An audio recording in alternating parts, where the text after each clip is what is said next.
Bonjour à toutes et à tous. Aujourd'hui, nous avons la chance de recevoir Christian Mbili, boxeur franco-camerounais vivant au Canada. Alors Christian, tu es né le 6 avril 1995, tu as donc 28 ans.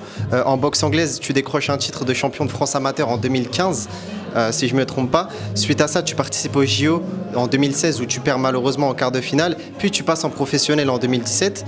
Tu enchaînes les victoires jusqu'à aujourd'hui puisque tu possèdes un palmarès de 26 victoires pour 0 défaite, dont 22 par KO. Tu es champion WBC Continental Americas et tu es classé numéro 1 WBC, numéro 1 WBA, 3e IBF si je ne me trompe pas et 6e WBO dans la catégorie des super moyens. Juste devant toi, il y a un certain David Benavides, champion par intérim de la catégorie et surtout un certain Canelo Alvarez, champion unifié. Donc, tu es le premier combattant de boxe qu'on reçoit sur la chaîne de boxe anglaise, parce qu'on a reçu énormément de combattants de Muay Thai sur la chaîne. Est-ce que tu pourrais expliquer pour quelles raisons tu es classé différemment dans toutes ces fédérations et que représente ta ceinture, s'il te plaît? Déjà, je suis classé différemment pour chaque fédération parce que j'ai pas les ceintures de chaque fédération. J'ai la ceinture continentale du VBC et la ceinture continentale du VBA, ce qui fait en sorte que je suis le mieux classé dans sur ces deux fédérations-là. Et derrière, c'est une question aussi de politique. Faut savoir que dans le monde de la boxe, il y a un gros côté politique pour les classements, justement. Savoir qui c'est qui est le plus actif, qui c'est qui a eu les victoires les plus spectaculaires. C'est un peu une question de politique, une question d'entente avec chaque fédération.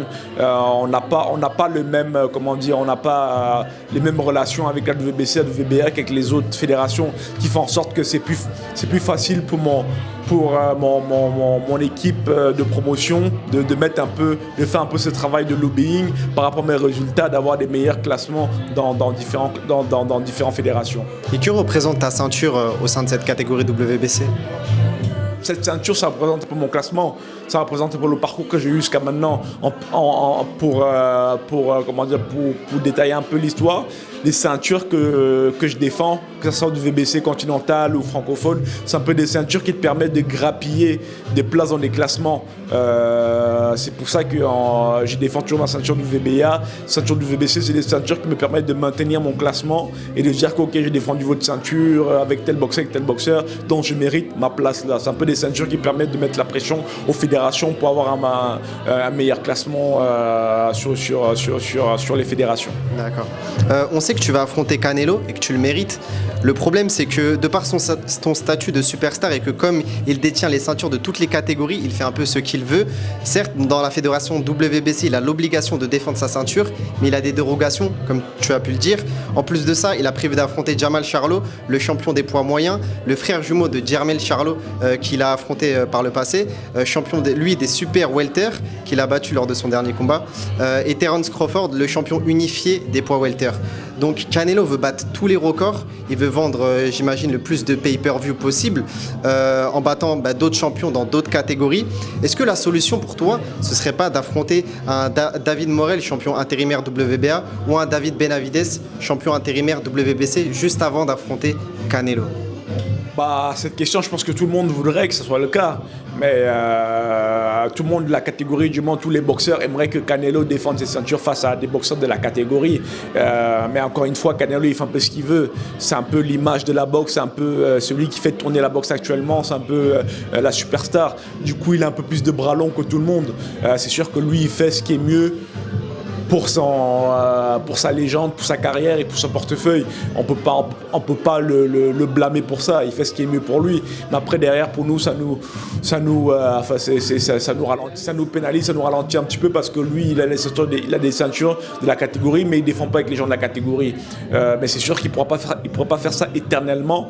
Au bout d'un moment, je pense que le monde, on va le mettre tellement de pression qu'ils seront obligés soit de laisser les ceintures, soit de défendre face aux gens de la catégorie. Mais dans tous les cas, malheureusement, on subit un peu ça, mais tout le monde met la pression pour que ça change. Donc mon équipe aussi, donc je pense que d'ici, il va pouvoir le faire encore un ou deux un ou deux fois, mais il ne va pas le faire longtemps. Mais quelle serait la solution pour toi pour affronter Canelo? Est-ce que tu penses qu'il faut que plus de gens entendent parler de toi et que ce soit justement ce money fight? Ça fait partie de la solution, ça fait partie de plusieurs des solutions à avoir. C'est vraiment être populaire, faire parler de soi, avoir des combats spectaculaires, devenir incontournable dans la catégorie.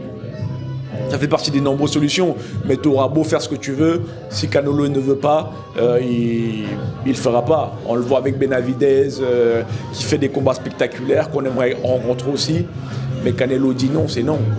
Tu ne vas pas venir le prendre la main ou le forcer même. Comme je dis, il a le bras long pour faire ce qu'il veut, donc il en profite. Donc la boxe s'intéresse de moins en moins au profit du MMA. Ainsi, malgré le fait que tu sois français, l'un des meilleurs mondiaux dans ta catégorie, on entend peu parler de toi dans les médias. Comment expliques-tu ceci? Écoute, c'est sûr que par rapport au MMA, on entend peu parler de moi, mais je suis encore chanceux. Il y a encore des médias qui s'y connaissent au niveau boxe, dont l'équipe, dans RMC, qui connaissent que, vu son profil, il va être champion du monde, on ferait mieux de le suivre. Mais c'est sûr que le grand public, le grand média, les grands médias ne mettent pas la boxe en avant, ne mettent pas des boxeurs en avant, des boxeurs qui ont des capacités. Malheureusement, on est dans une période un moment où tout est fait avec le buzz. Si t'as pas le buzz, si t'as pas dit une telle phrase, si t'as pas le petit truc qui fait en sorte que malheureusement on est un peu dans cette période-là. Après je comprends, mais en tout cas dans tous les cas, les médias qui connaissent la boxe, les gens qui connaissent le monde du sport savent que Christian Mbili est incontournable, et j'aimerais remercier tous ces médias, l'équipe 21, le journal L'équipe, le groupe RMC et quelques journaux locaux qui mettent en avant les sportifs qui le méritent. Mais malheureusement le buzz, on l'a pas forcément toujours comme ça. Pour moi, j'ai toujours le buzz, ça vient avec les résultats, et c'est ce que je prouve. Plus je fais des résultats, plus on parle de moi, et d'où ta présence aujourd'hui. Donc, encore une fois, on est dans une génération où tout était inversé. Tu fais le buzz et ensuite tu dis que tu es champion du monde, ça peut réussir, ça peut pas réussir. Mais pour moi, je vais dans l'ordre des choses. Pour revenir un peu sur ton parcours, parce que c'est le but de la chaîne, comment est-ce que s'est déroulée ton enfance au Cameroun et ton arrivée en France? Mon arrivée mon enfance au Cameroun, c'était une enfance, je pense, une enfance d'enfant africain. Malheureusement, je suis pas né dans une famille riche.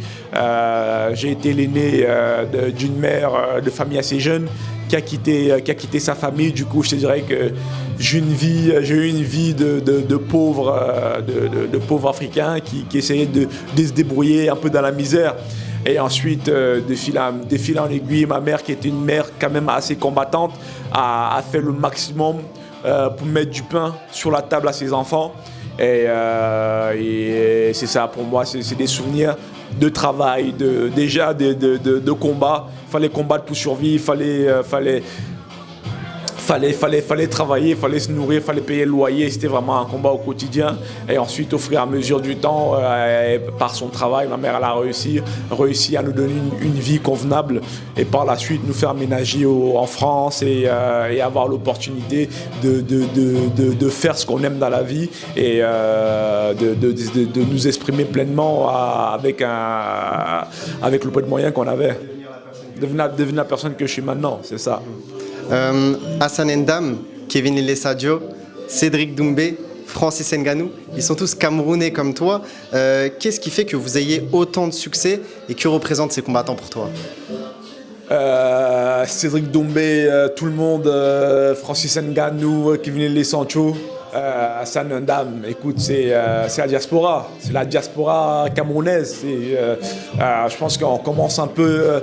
Je dirais qu'on est les Tchétchènes d'Afrique, où les Tchétchènes sont les Camerounais, de l'Europe de l'Est. C'est sûr qu'on je pense qu'on a un peuple de combattants. On a un mot là-dessus pour décrire le Cameroun. C'est le continent. Le Cameroun, c'est pas un pays, c'est un continent. C'est un continent très fort, un pays très très fort. C'est sûr je dirais qu'on a la puissance dans le sang. On a une génétique incroyable, et je pense qu'on a un peuple qui a faim, un peuple qui a envie de réussir, un peuple lorsqu'un Camerounais commence un projet, il va être le meilleur. Il a la rage de gagner, il a faim, que ce soit en entrepreneuriat, que ce soit dans le sport. C'est vraiment un peuple qui a soif de réussite. Donc c'est un peu ça l'image du Camerounais. Et que représentent ces combattants pour toi? Pour moi, c'est un peu, je dirais, Cédric Doumbé, Francis Ngannou. C'est un peu l'image à suivre. C'est un peu, je pense qu'on se tire un peu dans le haut avec chacun de nos résultats. C'est sûr que quand je vois un peu les résultats, je me dis ah putain. Parfois, pour me rassurer, pour le petit exemple, lorsque Francis Ngannou a tapé Fury là. Déjà, je savais déjà que les Camerounais, on était spéciaux, on avait quelque chose dans le sang. Encore plus, je me suis dit, c'est pas possible, les Camerounais, rien ne peut nous arrêter. Tu vois, c'est des petits trucs comme ça que, psychologiquement, ça joue. Et dans le monde du sport, la psychologie, c'est très important.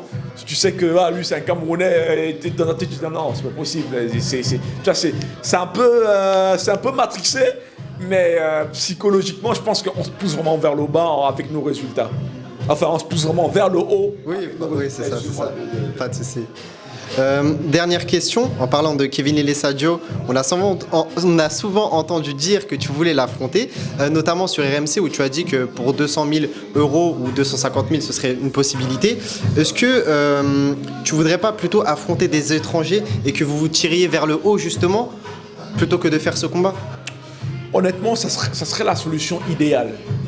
Ça serait la solution idéale de faire un championnat du monde et de le défendre en France et de faire un gros show. Mais vous savez, on fait un sport qu'on ne connaît pas l'avenir. On met tous les moyens possibles pour atteindre nos objectifs, mais il y a des paramètres qu'on ne maîtrise pas. Et c'est sûr que le combat avec les licenciés, ça fait des années qu'on en parle. C'est comme le championnat du monde avec Canelo qui nous bloque, on ne sait pas ce qui va se passer. On espère, on pense qu'il ne pourra pas courir et faire ce qu'il veut pendant longtemps, mais en même temps, c'est pas ce qui est fait l'avenir. Donc, s'il y a une opportunité pour faire ce combat avant, pourquoi pas? Autant le faire tout de suite. Être sûr, il y aura forcément un perdant, c'est sûr, ça fait partie du jeu, ça fait partie de la règle du jeu. Justement, c'est un peu le rôle du promoteur, de l'organisateur, de compenser ça. Forcément d'une manière monétaire, tu vois. C'est pour ça qu'on dit toujours que c'est un combat risqué pour nous, parce qu'on s'aime bien, on est dans une montée, et si le promoteur il met les moyens nécessaires, on est prêt à prendre le risque. Mais dans tous les cas, je pense que c'est maintenant ou jamais. Enfin, maintenant ou jamais, je pense qu'on a encore 2-3 ans, quelques années, mais en même temps, vu comment la boxe va vite, vu comment ça peut très vite progresser, on se dit, si l'opportunité s'offre, tous les paramètres sont réunis, financièrement au niveau de l'organisation, au niveau des télés, autant le faire tout de suite. Je pense qu'après ce combat, le gagnant aura sa chance mondiale avant l'autre. Donc je pense que ça va être ça. Merci Christian Mbili de cette interview. Est-ce que tu auras un dernier mot à adresser au public qui te regarde à travers cette interview? Merci de nous écouter d'abord. Merci de prendre le temps à nous concentrer. Merci de nous concentrer votre temps pour cette vidéo. Merci de votre soutien. Merci de continuer à soutenir le sport. Merci de vous intéresser à ce sport. Si vous ne connaissez pas, c'est vraiment un sport formidable. J'invite ceux qui ne connaissent pas à s'y intéresser un peu plus et à le pratiquer surtout parce que c'est un sport qui donne beaucoup à l'individu, qui rend beaucoup et qui a beaucoup de valeur, qui a des très bonnes valeurs. Donc je vous invite à vous intéresser. Donc merci pour votre temps et c'est ça. Continuez à suivre, à très vite, continuez à suivre la chaîne. Et je vous dis, mettez des likes, partagez. Et c'est ça. Merci beaucoup.